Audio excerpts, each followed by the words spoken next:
What are the common mistakes that you made that time that you still see people make that you think they shouldn't make? So two main ones for me that I do see replicated. First one's around people. As a business person, as an entrepreneur, how do you quickly pivot? What are the mindset that you must have to be able to spot that your customers are looking for something entirely different? So I definitely... Nick Cohen is an entrepreneurial leader and innovator recognized as a finalist for Young Business Person of the Year and lauded for outstanding contributions to enterprise. Nick has built his career at the intersection of business strategy, marketing, and growth, adept at turning bold ideas into real-world impact. He has been deeply involved in the startup and business community, notably with Startup Grind, where he's earned respect for both his leadership and vision. I suppose the biggest lesson is understanding failure, understanding that when something doesn't go the way you think it's going to go, that's okay. If you've never done something before, how did you know that was going to happen? And it's learning the lessons from why things haven't gone to plan to then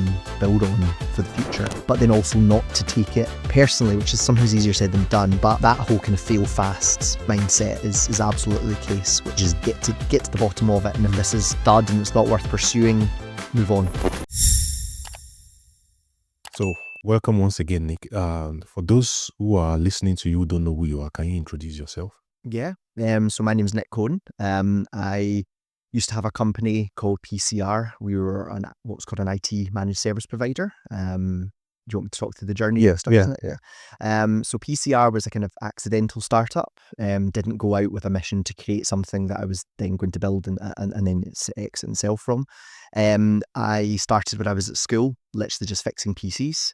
It was just a hobby that I was able to then monetize just through charging people that we knew that needed a hand. So literally fixing PCs, building PCs.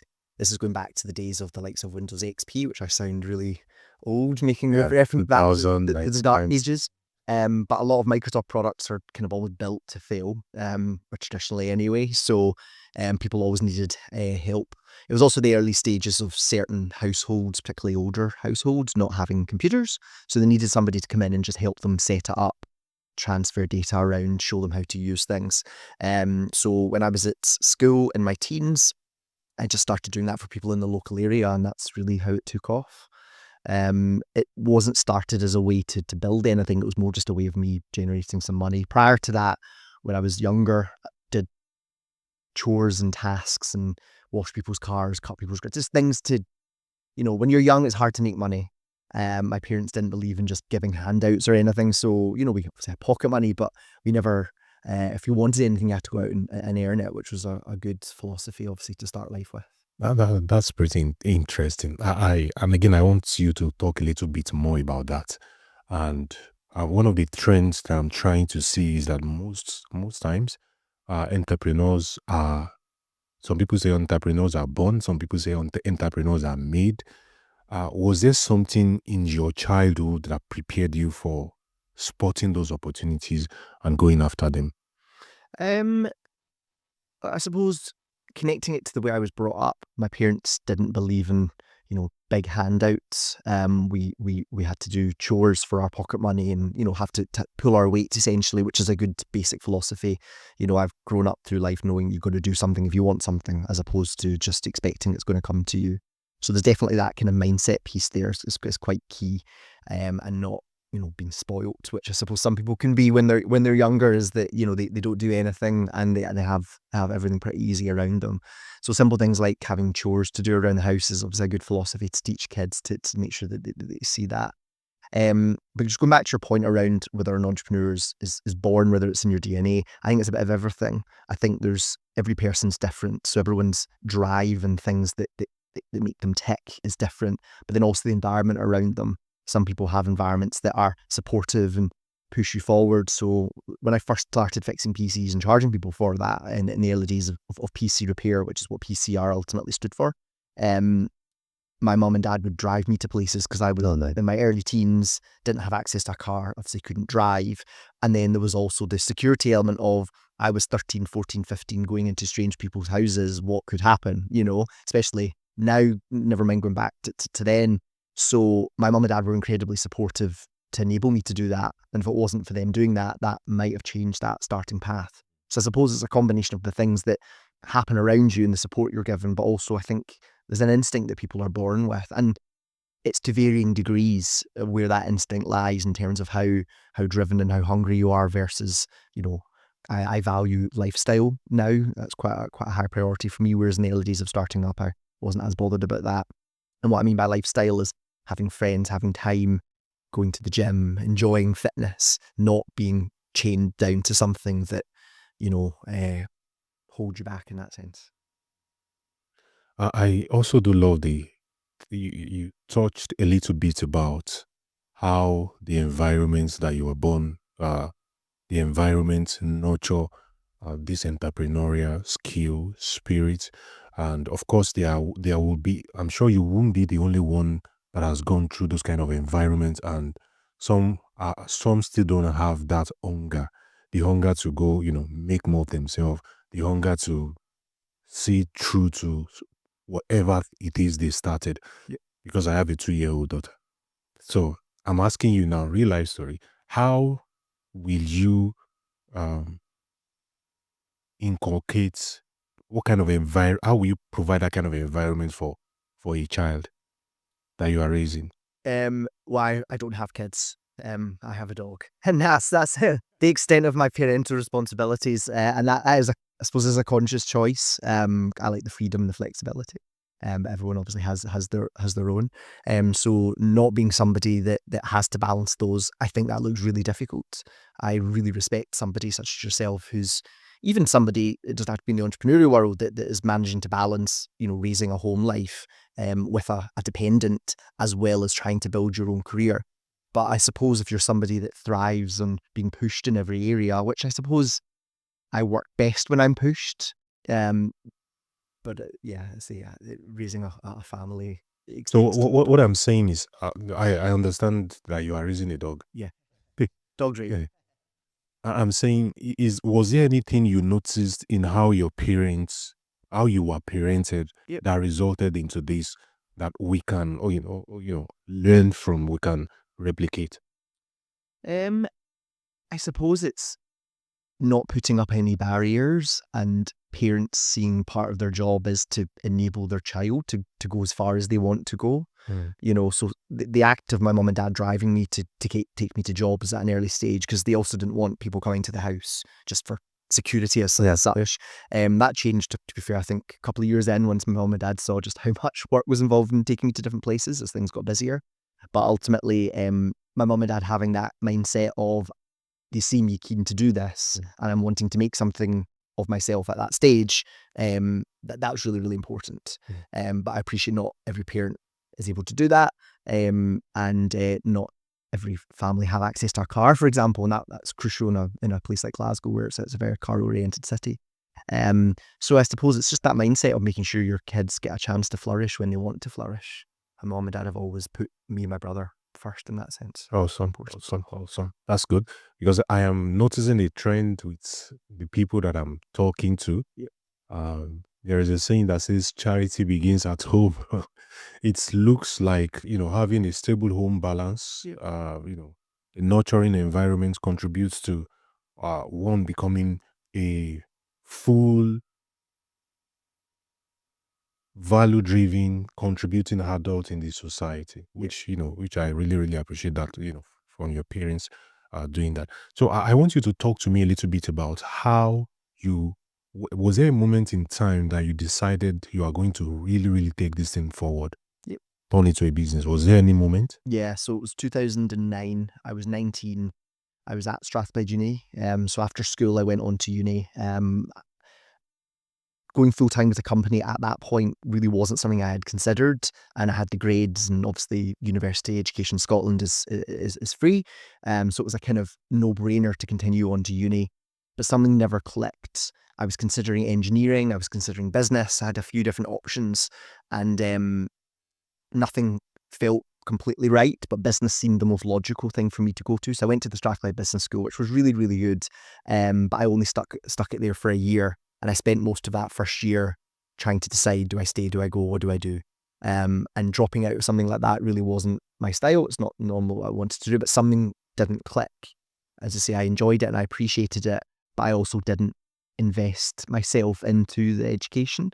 I also was running the company, which was starting to grow properly alongside that. Fantastic. So I had a decision to make of what way I wanted to go with this. And to be fair to the person who was in charge of my year at Strathclyde Uni, she was incredibly supportive and said, look, take a year out, pause your degree where you are, which was the end of first year. And if after that year you want to come back, we'll let you pick up from second year, so I won't have to start again, which was really, that gave me the confidence to say, I need to give this a go, as opposed to knowing that I was going to go back to the beginning or having to reapply. The fact that I had that relatively easy option back in, it meant I could take a year, and if it all didn't go to plan, I had that safety net, which was really, really helpful.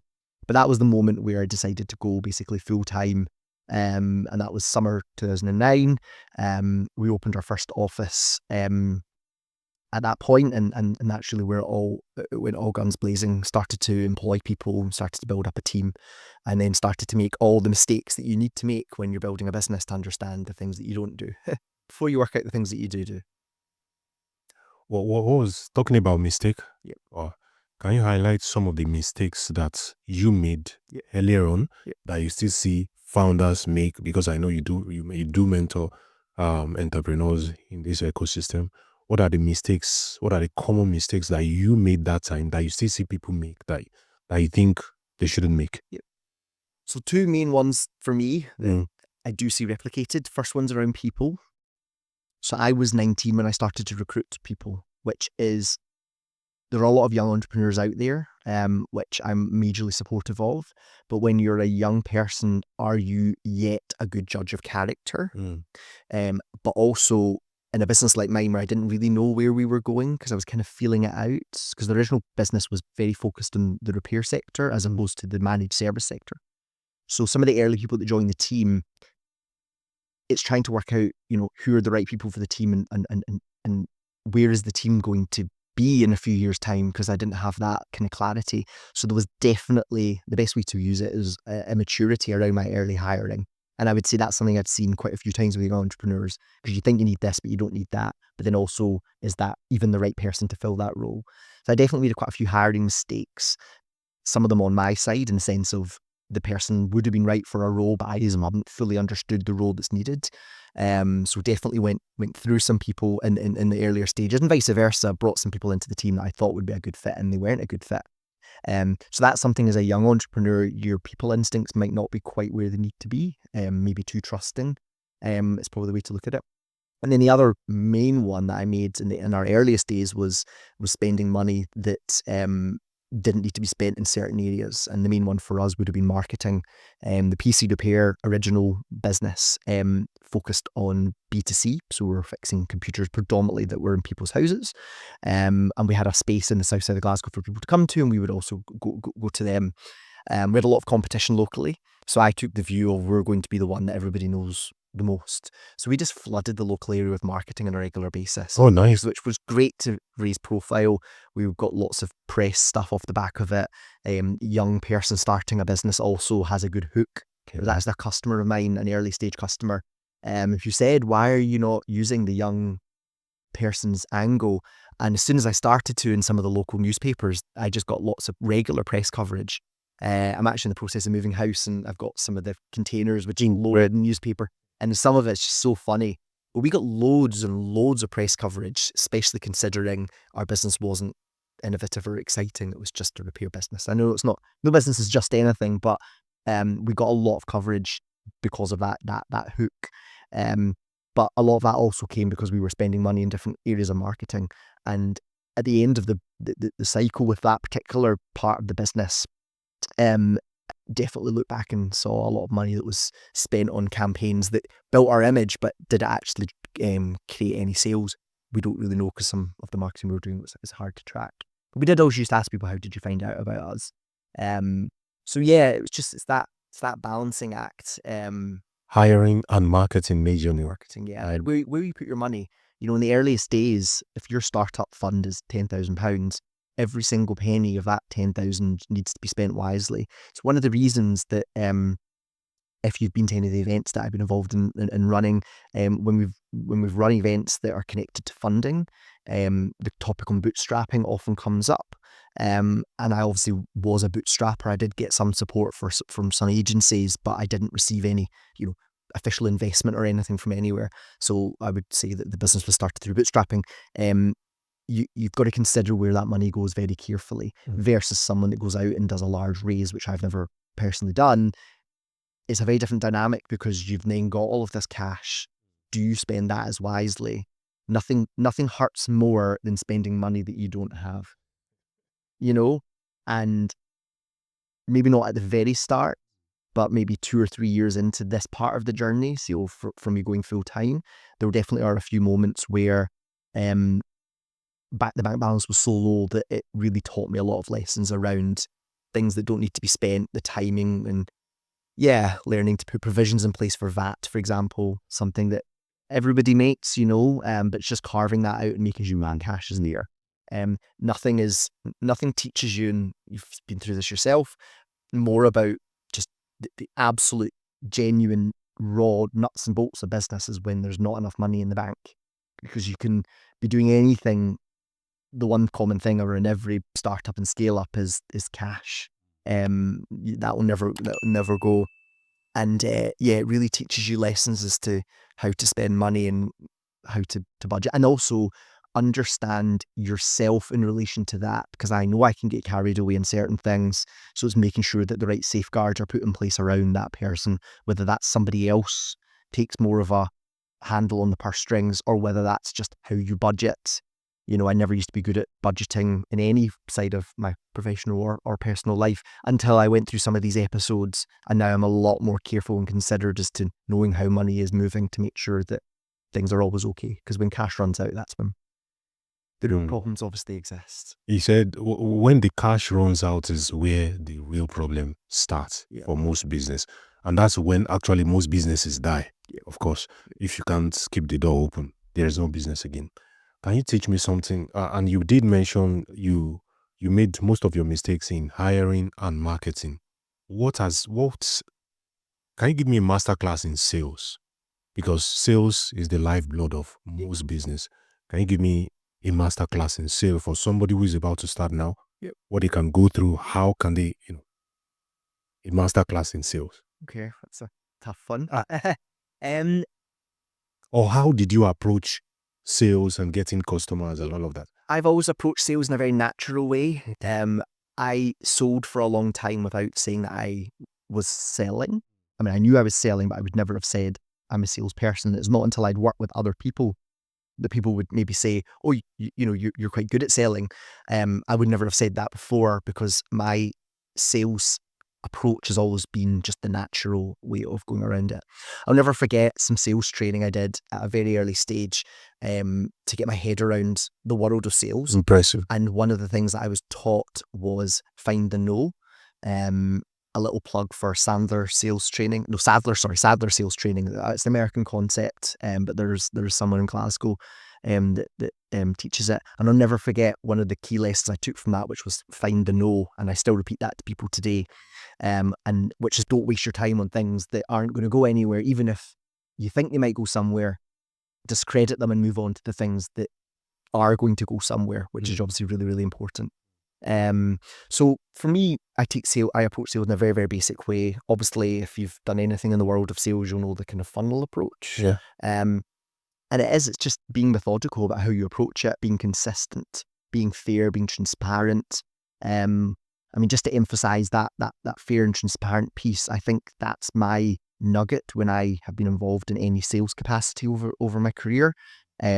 Make people understand that you are telling them it exactly as it is, and you're not trying to do something that isn't trusted, because sales can get a bad rep in that sense, with certain people mis-selling or overselling, over-promising.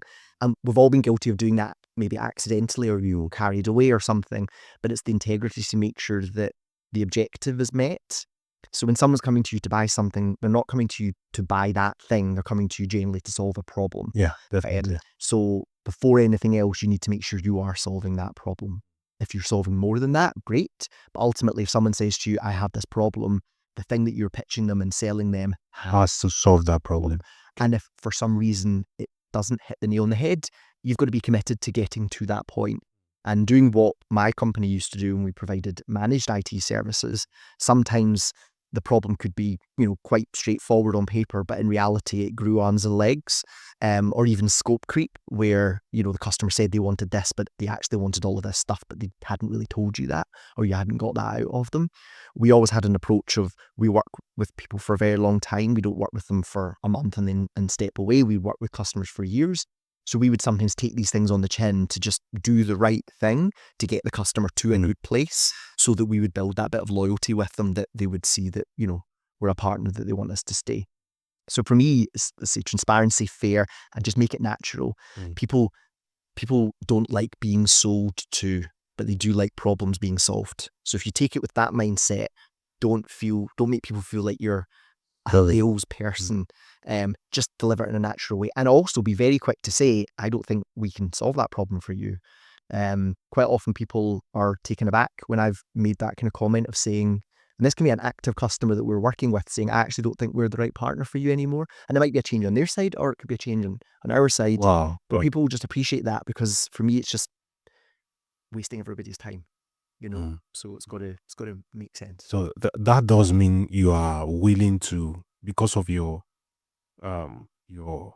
personal belief in honesty. Yeah. That means you are able to leave money on the table and walk away. Yes, 100%. And some people might say you shouldn't do that, but I take, let's say, that personal integrity bit before anything else, because I believe that, yes, this might be the thing that you're selling right now, but what's going to come and creep back up on you in 10 years' time? So I always sell as me, with the product or service that's there, to make sure that I feel comfortable in my own skin, that's the right thing to do. That's nice. Wow, that's really, really impressive. That's really impressive. So you started the business B2C. Yeah. In my mind, you later got to the big boys, started doing managed service MSP. Yep. So first of all, for those who are listening who don't understand what MSP is, please explain it. Then tell us how you went from B2C to B2B.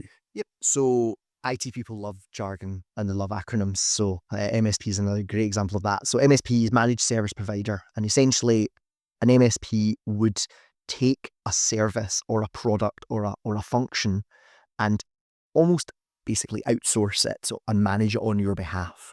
And an MSP would typically provide that product or service, and they'll provide guarantees, and they'll provide like a wrap of things around it. So let's just use Microsoft as a good example here. Microsoft 365 is a set of cloud services that a lot of people use for things like email, and for Microsoft Teams, and for files and things like OneDrive and SharePoint.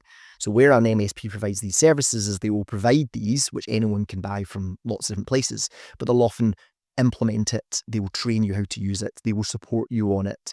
As I said before, Microsoft products are built to break.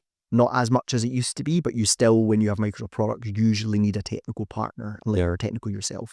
So we would provide that wrap, we would provide that comfort, often to customers that are very much not technical. So we work in industries that aren't typically IT associated industries. So a lot of lawyers, a lot of accountants, architects, construction companies, very, very varied. So when I first started, pre the days of providing managed services, we would literally fix PCs for Mr. and Mrs. Smith who live at home. The days of me early starting, as I said, Windows XP makes me feel old, sound old in that reference. And people were starting to bring more PCs into the house in the early stages. So I grew up, my first PC, in the 90s was like Windows 95.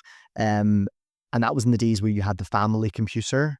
It would be on some sort of desk, usually with a pull-out keyboard and all that kind of stuff. And the family would share that computer. In the days where I started PC repair, families were starting to have a computer per person, often one or two desktops, but then there'd be laptops that would be introduced. Wi-Fi is a thing, broadband's a thing, all that kind of stuff. So we started at that stage. By the time I got to just before I was leaving school, I started to do some fixing for businesses. So that would be where it was a very small business, maybe a retail business, and there'd be a couple of computers. Things would break. They'd need someone they can call that would come in and fix them. That's where that came from. I then identified an opportunity with a fitness franchise. So they're global. You don't really hear of them as much anymore. The global, but they had quite a big Scottish presence, quite a few franchisees in Scotland. I managed to do some work for a franchise that was based over in Paisley, who then asked, well, we've got a few others within our own franchise group. Can you help us there? And it made more sense for me to charge them just like a retainer fee rather than paying each time I fix something, because they would need things here and there. They wanted me to take care of things like backups and make sure that was happening correctly. And that really just grew into, a cost per fitness site. Other franchisees heard about that. We won more, and before you knew it, I think we're working for maybe 30 of them around Scotland. Wow. It's straightforward. It was, nothing too difficult. But this was my first taste of a retainer. This is my first taste of getting a recurring Revenue. income coming. That's 100%. And anytime I'm speaking to somebody that's trying to build a business, I'm always guiding them to find the recurring revenue model as opposed to the one-off project model. Yeah. Won't go into all the detail, but my company laterally was mainly recurring revenue with some project stuff threaded within that. And it's something we always tried to work to reduce, was to not have the lumpiness in projects. But ultimately, you can't get away from it in certain spaces.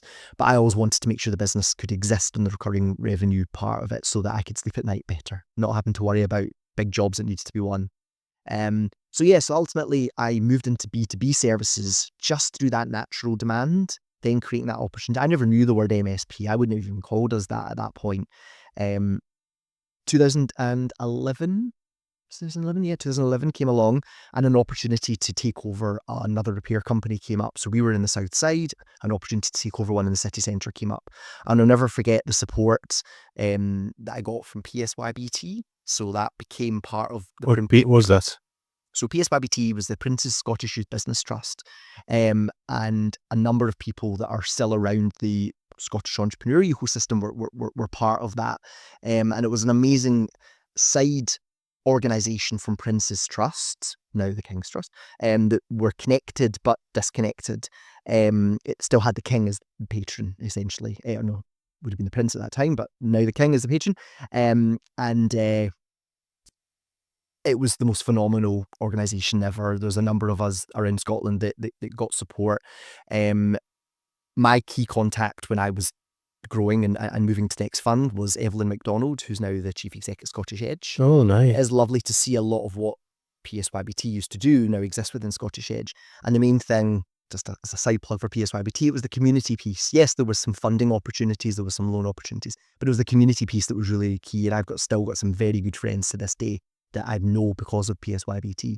But unfortunately, when after the financial crisis and there was a bit of restructuring going on, the Prince then decided to amalgamate some of the charities together. So PSYBT, which was never connected to Prince's Trust, it eventually got consumed into Prince's Trust, and a lot of that changed from there on, for some for good and some for bad. But then other people such as Evelyn moved on, and Scottish Edge became obviously a thing, which is now obviously a phenomenal success, which is amazing to see.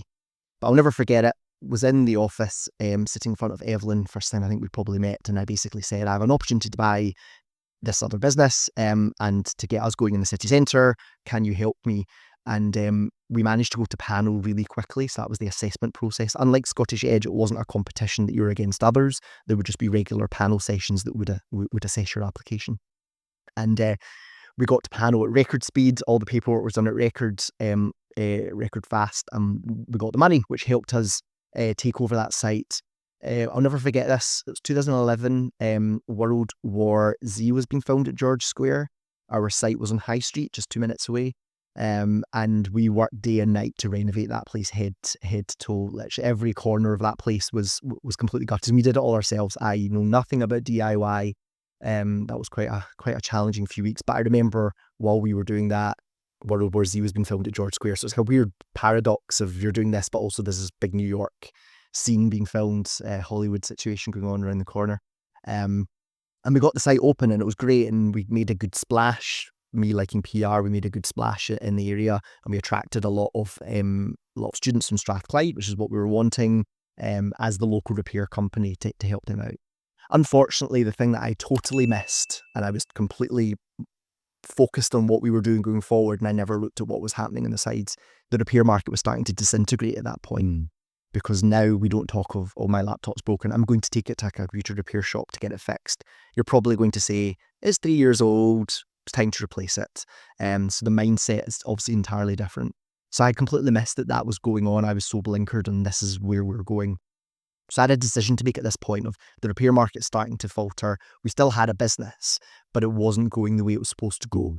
And that's when I made the decision to sell off PC Repair. An ex-employee bought the brand, and it still exists and runs to this day, but it's a much smaller local business in the south side of Glasgow. And my focus was then moving on to this growing business piece that we had. We had spun the business services off. We created a separate business called PCR, which ran alongside PC Repair. And we decided to just go full in on that, which was that change. It was a very different market. I knew nothing about business services at all, going into it. So I relied upon people that were around me for that, and then just a bit of gut instinct, getting it wrong, underpricing certain things. And I relied upon a technical team of people that knew what they were doing in this space, because I say it was completely alien to me. And that's really where we started to properly grow from there. We grabbed the word cloud with two hands and ran with it, while a lot of our competitors at that point were scared. The traditional B2B IT managed service piece, it's a load of acronyms in there, but the traditional market that we'd gone into sold physical servers, sold physical PCs, charged to install them, charged to maintain them, and then every 3, 4, 5 years, various things needed replaced. And that was just a cycle that had gone on for many, many years. Microsoft were then coming out with Office 365 back then. That was reducing the need for some of this stuff, and it was turning it into a recurring model. So we had the challenge to keep up with that, work with products that weren't quite ready, because let's face it, Microsoft tends to release things that doesn't tend to be fully ready. So we had that challenge. So yeah, it was all kind of happening at once, and that's when we grabbed a few quite new models and ran with those, and that is what really helped us go forward into that space. So everything's been relatively accidental, and it's been judgments based on what's going on in the market at the time, Well, which is always you said judgment based on what is going on in the market at the time. I've seen a lot of, and I want you to talk a little bit more about how you are able to easily pivot when you saw the change in consumer landscape. yeah. Because I see a lot of business, they are trying to do something, but because the customers are saying, uh, we are no longer interested in this. So, for instance, real life example, and I'm very sorry to have to cite this example. Somebody that I know that has a corner shop, and he told me that immediately after COVID, consumer behavior has changed, and people now want somebody to they don't want to come into the shop again. They would prefer, from talking to his own customer would prefer if somebody would bring it to their house after COVID. But this man said he doesn't want to do it. So he was now incentivizing people coming into the store. But eventually the business died. So I'm asking you now, you went through something like that, and you were easily able to see where the future is going to be. How, as a business person, as an entrepreneur, how do you quickly pivot? What are the framework, what are the mindset that you must have to be able to spot that your customers are looking for something entirely different? So I definitely did that late, because Yeah. and this is the lesson that I always remember, if I had identified this early enough, I wouldn't have expanded and opened up that second site or bought over this other business and opened up this second site to PC Repair. So that's definitely something that stayed with me. There is the emotional bit. So it's interesting you said easily pivot. It wasn't an easy pivot. Oh, nice. It's me saying it as if it was easy, but in the time, PC Repair was the baby. PC Repair was the original bit of the business. So when the thought came on the table, we might need to get rid of it. It's no, of course we're not. That's PCR stands for PC Repair. That's where it all comes from. And that was the bit of the business that was going to be the growth part. So I completely got the timing of that wrong, and I know I got the timing of that wrong. And whilst we sold PC Repair on, we didn't make money on the sale. It was passing off the brand and passing off the customers in the marketplace that we created from that, which was good. But I still had the debt we took on to expand that part of the business, you know. And something actually I was very proud of when we came through it all was, you know, we could have taken that part of the business and got rid of it, but we didn't. We still traded as we were, and paid off things like the loans that we took on as part of the expansion, because it goes back to that whole I want to be able to sleep at night and do the right thing. Yeah. There might have been an option, didn't explore it, to have, you know, got rid of that part and Phoenix the rest of it. But no, we worked through it, and we got the business back to a very kind of strong, even keel. Because we did announce that we sold PC Repair, but it wasn't a successful sale. It was a moving on from that part of the market sale, because it wasn't right for us. But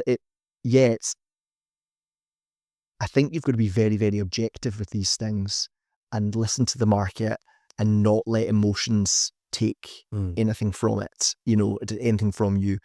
I will never forget, because we built PC Repair up from being a home-based service into something we had to site for. We were then starting to really analyse, well, what could a reimagined PC Repair look like when we started to see this dip. And the more and more I looked at it, the big thing for me that stood out was the average cost of a job that we did was plummeting. Oh, So in the early days, we would have people come to us and spend £300, £400, easily £100 fixing and upgrading and improving their PC. The idea today that someone would spend £300 or £400, it's not going to happen. just by the It's bell. not going to happen.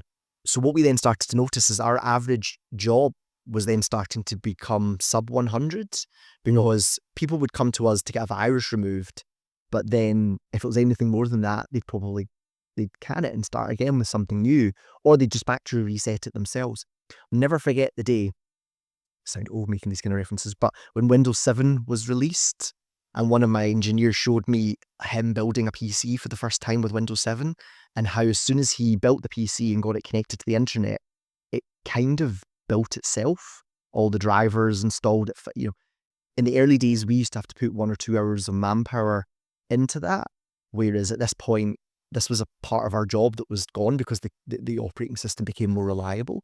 Even just the other day, I wiped a Windows 11 PC that I've got, and it's so easy. Anyone can do that now. Whereas in the olden days, that was a job for somebody to do, you know? So that's really when we saw that market was starting to become up for threat. We did try and diversify. We did move into tablet and smartphone repairs, but then we weren't doing it at the volume and the speed that needed to be done in that marketplace. We really played at it. We didn't do it right. And that would have required quite a different change. But if you look at the high street now, you don't see the number of repair shops that would have existed back then. And it's the exact same thing with the television repair market. These were things that people used to get fixed. Nowadays, you just bin it and buy a new one from Amazon or Currys or wherever. So it's really understanding that change in consumer behaviour. And then obviously where we are now, you've got the technology revolution with the likes of AI coming into play. It's even faster than it was before. So it's important that you spot these things as opposed to jump into these things. Nick, as a teenager, jumped into these things. Nick now is a lot more reserved, calculating and considered with that approach. But a lot of that's lessons learned as opposed to things that people possibly told me these things when I was younger and I probably didn't listen. As a lot of people. That's impressive. Let's talk about money. Is it okay if we talk about money? Yeah. What is the highest amount of money you've made in your business? Oh, I don't know if I'll go on to talk about that kind of detail. Okay. PCR was a successful business.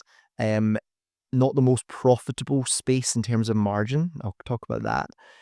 We used to always laugh. So we were part of an ecosystem as a IT managed service provider. There's always other partners around there. So the other kind of partners you'd see would be telecoms providers who provided the connectivity. We would then provide the internal network, so the routing, networking, switching, Wi-Fi, all that kind of stuff. We'd also then be part of the software ecosystem. So our clients used to use third-party software for their industry or for accounting, Sage, these kind of things. So we would often be at the heart of all of this, where we would glue together all of this, printers, the software, all these different things. And we always would laugh. We were always the last person to be there at the very end when something would go wrong, because let's say our customer had some critical software and it failed, or it was failing, or the function was failing. We would speak to the software vendor and they would say, oh, it's not us. We would then speak to the internet service provider, thinking it might be an internet-related issue, for example. Oh, no, your internet's fine. We're running tests from, the other side of the world and everything's fine. So we'd be the only ones still there to hold the customer's hand to get through it. Often, either not being paid directly for this job or being part of a retainer. And the amount of times that we would be literally the last one there. Now, it might be that it was within our territory to fix, but it also might be that we need to just hold the software company to account that they've got a bug. Oh, Prove that they've got a bug, and then they'll have to go and fix the bug. wow. Because it's very easy for them to say, it's not us, it's the infrastructure. It's quite easy to kind of thing it off. So as a result of that, the IT managed service space, the margins on it can be very, very tight, because you can't then turn into the customer and say, well, we've spoken to them, spoken to them. It's not us. Goodbye, Mr. Customer, You have to deal with them. And that was our philosophy. Now, some of our competitors didn't used to do that, and that's what helped us win business. Because we would always be there till the end, even if we're now no longer, on the clock and things that we shouldn't really be doing. But these are always the things, go back to what I said before, that really built the customer bond up.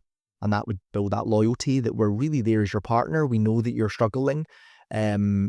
So that would always be, something that would win us brownie points, if you want to call it. But it's also doing the right thing, because customers are coming to us to trust us. But that was definitely one of the reasons why in the latter stages and we being in PCR, we tried to build other models that would bring in revenue that didn't involve people, revenue that didn't involve time being billed, so that we could build our margins up, which we managed to do. We managed to bring in some products that really hit the bottom line, as opposed to needing to employ more engineers to then, because we always felt that we were, pushed on that front. But we built a very solid business with PCR, which ultimately was acquired and taken into a wider group, which is where it all resides now. Definitely learned my lessons when things weren't going well versus when lessons were going well. That's a really key part of it, and try and not get too carried away with money. That's an important part. Okay.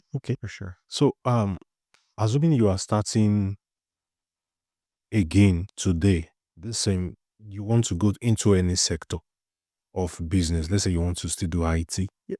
How will the Nick of 2025, how are you going to approach it? I'm asking that because I see most entrepreneurs that I speak to, they start from the wrong place.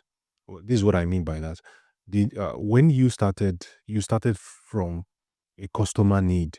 It was a real, genuine need that customers are willing to pay for.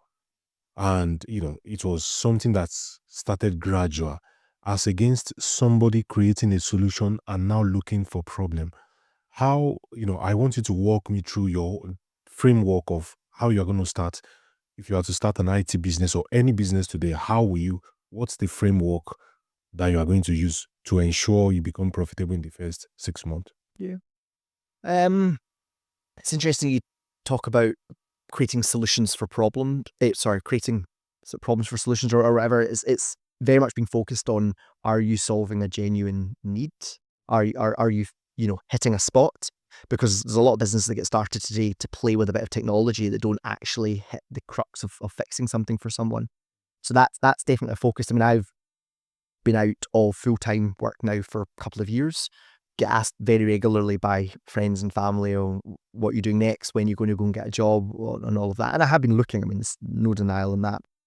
There's a couple of startups that I've almost joined. One I got quite far with, and then decided it wasn't right for me, and stepped away from that.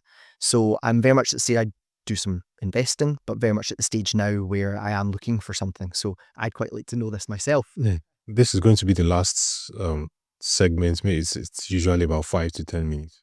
So I will want you to talk to me about what are the lessons you've learned over the years as an entrepreneur, and what will be your advice for somebody who wants to build a stable, profitable business.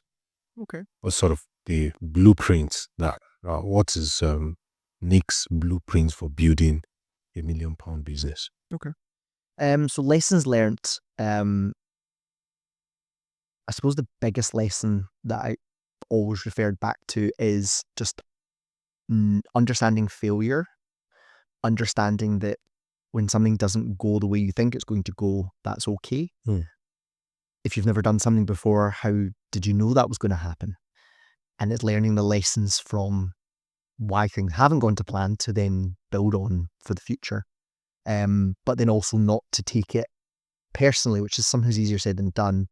But that whole kind of fail fast mindset is absolutely the case, which is get to the bottom of it. And if this is dud and it's not worth pursuing, move on. And I would say that was relevant to me in the repair space. And I'm not saying that it was dud in the sense that it is still a market that does still exist, but it's not what it was and it's not what I wanted it to become. And the market is the market, the customers are the customers. So that's quite an important one. And then if something doesn't go to plan or you've made a bad judgment call, don't dwell on it for too long. Give yourself a little bit, but we're all human. Everyone takes things differently.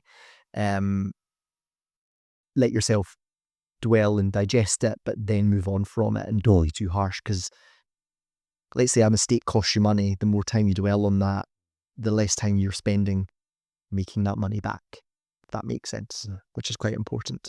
And I suppose something similar goes with the likes of recruiting people and hiring people, which is make sure you hire slow and fire fast. Make sure you get the right people in through the door.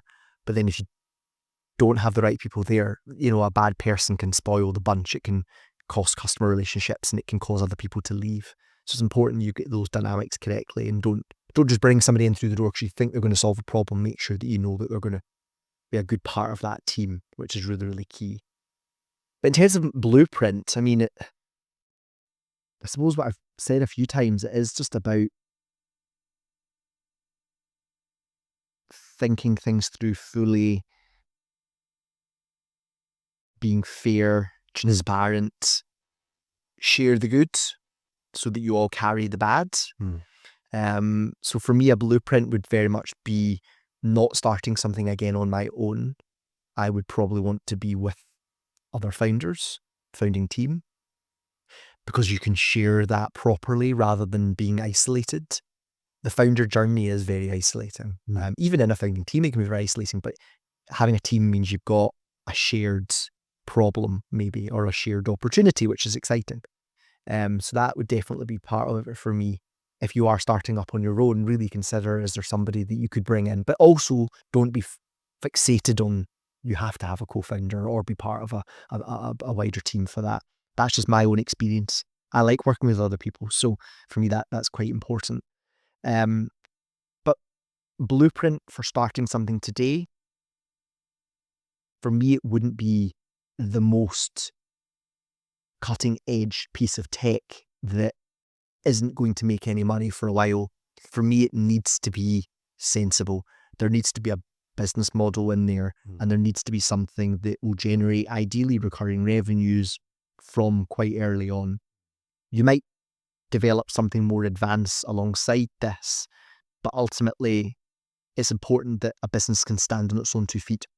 If a business is fragile, if a business is in a very difficult space, all it takes is for some outside market forces to kick in that can push you under. Whereas if a business has its own legs and is generating money that keeps itself alive, if the market goes weird, you've got cash, you can weather the storm a bit. Think of the people that were carrying fragile business models at the time when COVID first hit. Some people that escalated their business and they did phenomenal because COVID lent into what their business was trying to achieve or what. But there were people that were carrying things that got killed by that, and nobody had any control over COVID. So I think for me, it needs to be you want as many chips in your side that you can play. That would be an absolute basics. But yeah, for me, assembling the right team, having an offering that genuinely solves a problem, speaking to the market, as I said before, and then kind of getting on with it, not spending too much time locked away before the world gets to start seeing it, because the sooner you get out there, the sooner you can start to properly market test it. It's quite key. That's bang on. Thank you so much. Excellent. Thank you.